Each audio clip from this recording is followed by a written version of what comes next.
सबसे पहले इस चैनल के देखने वाले जितने भी श्रोता हैं सबको मेरे तरफ से ढेर सारी शुभकामना दीपावली की, छठ पूजा की और प्रणाम सबको। सबसे बड़ी बात कि देखिए कॉन्सेप्ट होता है, जो ये कॉन्सेप्ट आज से नहीं, मुझे लगता है कि 2-3 साल पहले, 4 साल पहले से ये कॉन्सेप्ट हम लोग के दिमाग में था, जिसके राइटर मनोज कुशवाहा जी हैं।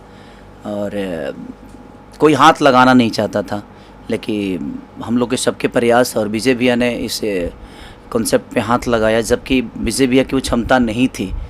एक वर्कर बेचारे लोगों का फिल्म बेचवा कर एक आदमी और अपना घर चलाने वाला आदमी इस सिनेमा का प्रोड्यूसर बना, तो ये बहुत अपने आप में बड़ी बात है। इतना बड़ा हिम्मत बड़े बड़े लोग नहीं कर पाए और हमारे विजय भैया ने किया, तो सबसे पहले बधाई के पात्र तो वो हैं।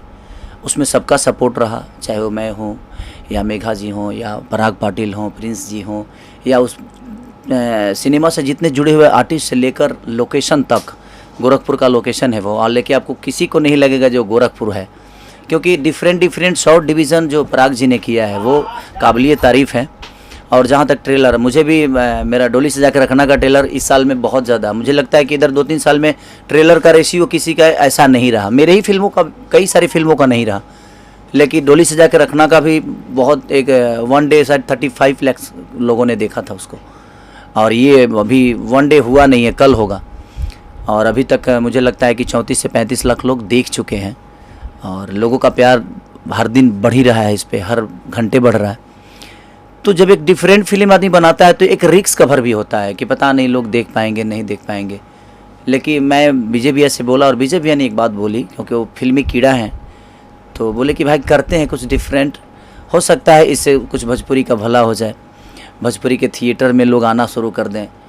तो हमने कोशिश की है, और डिफरेंट कहानी और आस्था में मुझे लगता है कि यूपी बिहार से ज़्यादा आस्था किसी प्रदेश में नहीं होती है, तो और किसी देश में नहीं होती है, क्योंकि हमारे यहाँ हर रिश्ते का एक पर्व है, त्यौहार है।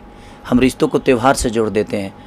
तो मुझे लगा कि नहीं, ये त्यौहार हमारे भोजपुरी के लिए तो बहुत बड़ा त्यौहार होता है हमारे लिए, छठ पूजा। और छठ पूजा में जिनकी जिनकी आस्था नहीं है उनको जगाने के लिए कि छठ माँ का महिमा, सूर्यदेव का महिमा क्या होता है, पता सबको है, लेकिन हम सिनेमा के माध्यम से जो नहीं जानते हैं उनको भी बताना चाहते हैं। क्योंकि आजकल की जनरेशन जो है अपने गांव से बहुत दूर रहती है और उसको छठ की महिमा तक पता नहीं होता। तो हमने कोशिश की है कि अपने संस्कार को, अपने पर्व को, अपने त्यौहार को अपने सिनेमा के माध्यम से उन तक पहुंचाया जाए और लोगों का जागरूकता इस मुहिम से हो। तो एक मुहिम की तहत है ये, बोल रहा था बोल। और भैया इस तरीके की जो फिल्में आती है जो बहुत कम बनती है, रिस्क फैक्टर नहीं होता है कि यदि फिल्में ना चली तो? क्योंकि इस तरीके की जो एक कहते हैं ना पूजा पाठ वाली फिल्में लोग नकार देते हैं, आपको लग नहीं रहा था कि ये रिस्क वाली फिल्म है, और लेकिन रिस्पॉन्स अच्छा है? हाँ, वही चीज़ें में हम बोल रहे हैं ना कि देखिए वही रिस्क लेना तो आज लोगों को अच्छा लग रहा है ना, कि डिफरेंट। देखिए आप रिस्क लेंगे तभी डिफरेंट आप कर पाएंगे। कोई भी आदमी जब लगातार छक्का मारता है ना, तो वो दुनिया के नज़र में एक ही दिन में हाईलाइट हो जाता है और एक ही दिन में अपनी अहमियत बता देता है कि हाँ मेरे पास स्टॉक है खेलने का। तो वही हम लोगों ने भी किया कि अगर आउट हो जाते तो शायद हमें समझ में आता कि शायद ये रिस्क लेना हमारे लिए ठीक नहीं रहा, लेकिन लोगों का प्यार रिस्क लेने पे ही मिला हमें।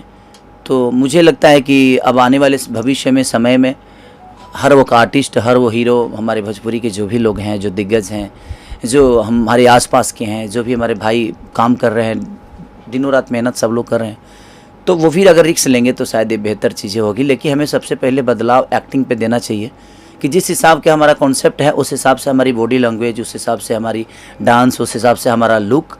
सिर्फ हम एक आवारा हैं, हमारे भोजपुरी में प्रॉब्लम यही होती है, या तो हम कोई राजा के बेटा हो जाते हैं और नहीं तो हम आवारा लड़के होते हैं। तो दिखाइए, आप सबको दिखाइए, लेकिन उसके पीछे एक कहानी होनी चाहिए कि वो आवारा क्यों हुआ, आवारा क्यों कोई हो जाता है, तो ये भी तो एक मायने रखता है ना। तो हमने कोशिश की है। और जहाँ तक लुक का, मुझे लगा जब मैं वो लुक लिया तो मुझे लगा जी पुराना खेसारी लाल यादव, जब मैं 2008 में या 9 में मेरी बाल भी ऐसे ही घुंघराले होते थे, और आज भी मेरे बाल जब बढ़ते हैं तो घुंघराले हो जाते हैं। और मैंने उसमें जब लिया तो मैं खुद लगा जी यार मैं तो बहुत स्मार्ट लगता हूँ। होता है ना खुद को, यार मैं तो स्मार्ट हूँ यार, क्योंकि मुझे कभी लगा नहीं कि मैं स्मार्ट हूँ, और मैं दुनिया के नज़र में स्मार्ट हूँ, ये मेरे लिए मायने रखता है। मैं अपने नज़र में स्मार्ट बनना नहीं चाहता, मैं चाहता हूँ कि दुनिया मुझे स्मार्ट बोले हर मायने में, चाहे वो डांस हो, चाहे वो गायकी हो, या मेरा फाइट हो, या मेरा बॉडी हो, या मेरा काम करने का तरीका, इमोशन हो, कॉमेडी हो, जो भी हो, लोग मुझे एक्सीलेंट बोले और सुंदर बोले उस मामले में, तो मैं उस पर ज़्यादा विश्वास करता हूँ। इसीलिए आदमी हर चीज़ पे मेहनत करता है। जैसे पोस्टर में लिखा था नास्तिक से एक आस्तिक बनने की अनोखी प्रेम कहानी, और बकरी से आप प्रेम कर बैठे, इस बार कुछ अलग नहीं हुआ? हाँ, वो जब आप फिल्म देखेंगे तो पता आप सबको चलेगा जो उस बकरी की कितनी अहमियत है इस सिनेमा में। तो मैं अभी तो कुछ खोल नहीं सकता।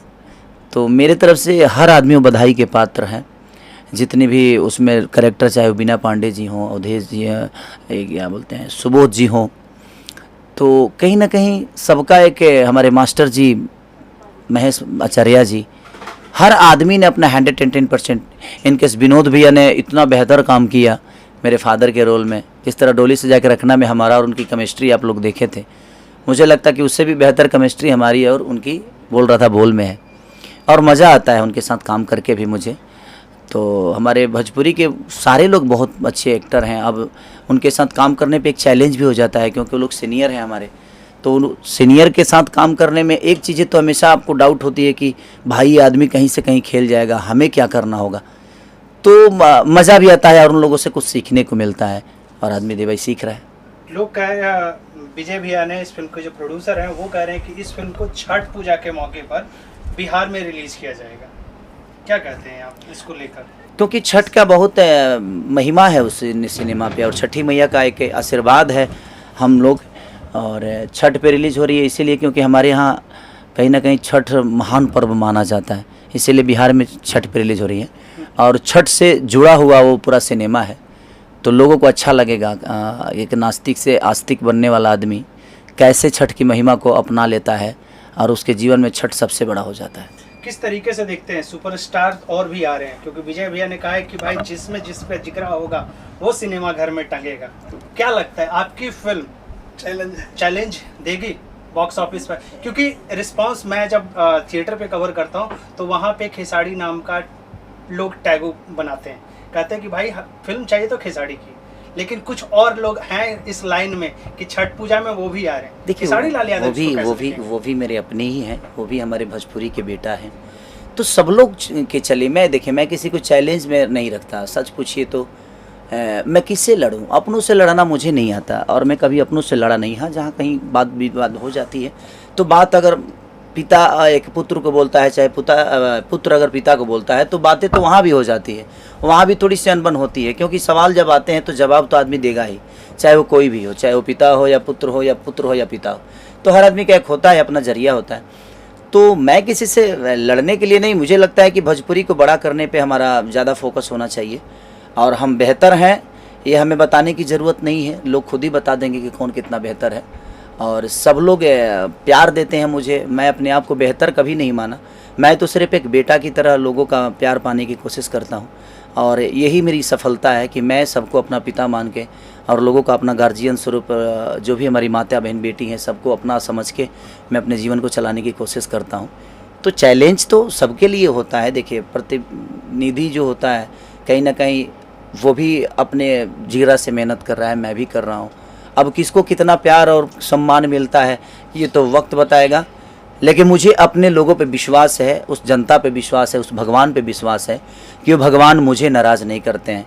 बाकी क्या होता है वो तो आने वाला वक्त बताएगा। सेंटर पे जब हम लोग रिव्यू करते हैं तो एक सवाल पूछा जाता है, बार बार दागा जाता है कि खेसारी लाल यादव थिएटर में प्रमोशन करना बंद कर चुके हैं, वो नहीं आते। इसको लेकर मैं काफ़ी बार झूठ बोल चुका हूँ, मुझे सुनना पड़ जाता है कि भाई खेसारी जी क्यों नहीं आ रहे। इसको लेकर रिएक्शन नहीं, उसका रीज़न है भाई कि हम नहीं जा पाते हैं, क्योंकि थिएटर में हम जाते हैं तो इतनी भीड़ और क्राउड हो जाती है कि वहाँ का प्रशासन हमें सपोर्ट नहीं कर पाता है, और प्रशासन सपोर्ट नहीं करता है तो कुछ उल्टा सीधा चीज़ें हो जाती है, किसी को चोट लग जाती है फ़ोटो सेल्फी लेने के चक्कर में। तो इसकी वजह से आज की डेट में आदमी थिएटर जाना बंद कर दिया है, क्योंकि वो हमें पुलिस प्रशासन का सपोर्ट नहीं मिलता है। अब प्रशासन हमारे लिए 1.5 घंटा तो बैठेगा नहीं, हमारे सिनेमा के लिए तो आएंगे नहीं। भाई बिहार की प्रशासन है तो उसका अपना भी तो काम है, तो उसमें भी हम दबाव नहीं दे सकते हैं।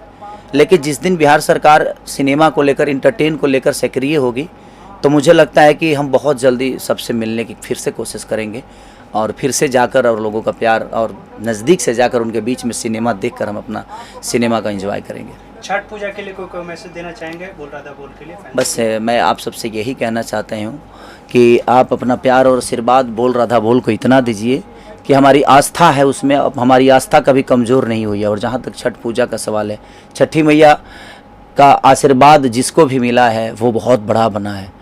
तो बस छठी मैया की गुणगान से एक नास्तिक से आस्तिक बना है कैसे, छठ के महिमा की वजह से।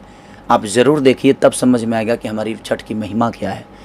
तो प्लीज़ आप अपना प्यार और आशीर्वाद बोल राधा बोल को जरूर छठ दीजिए। पूजा कहाँ लग गई है? अब तो हम डिस्ट्रीब्यूटर, हमारी शायद निशांत जी डिस्ट्रीब्यूटर हैं इसके, तो निशांत भाई से हम पूछ के अपने इंस्टाग्राम पे शेयर कर देंगे। आप लोग देख लीजिएगा कि हमारी सिनेमा कहाँ